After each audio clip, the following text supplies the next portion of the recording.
नमस्कार मंडळी, स्वागत आहे तुमचं माझ्या मिनी व्लॉगमध्ये। आज आम्ही निघालो होतो दख्खनच्या राजा ज्योतिबाचे दर्शन घेण्यासाठी। पहिल्यांदा नाश्ता केला, त्यानंतर कनेरी मठाचे काही सुंदर असे दृश्य पाहिले, पण तिथं काही जास्त वेळ थांबलो नाही कारण की आस लागली होती ज्योतिबाच्या दर्शनाची। आम्ही तिथून निघालो आणि पोचलो महालक्ष्मीच्या मंदिरात कोल्हापूरला।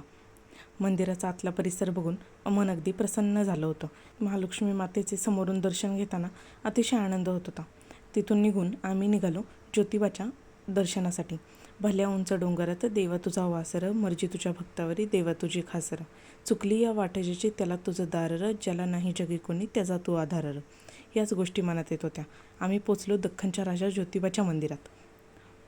चालताना भरपूर गोष्टींची अनुभूती होत होती, अतिशय आनंद होत होता। मंदिराच्या जसं जवळ आलो तसं तसं गुलालाची उधळण सगळीकडे दिसू लागली होती। कोल्हापूरचं हे मंदिर म्हणजे जणू स्वर्गच।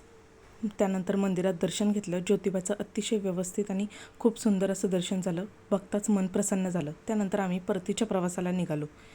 येता येता आम्ही सातारा येथील सुप्रसिद्ध हॉटेलमध्ये जेवण केलं। असं झाला सुंदर असा आमच्या ज्योतिबा दर्शनाचा प्रवास। Thank you for watching. भेटूयात उद्याच्या मिनी व्लॉगमध्ये।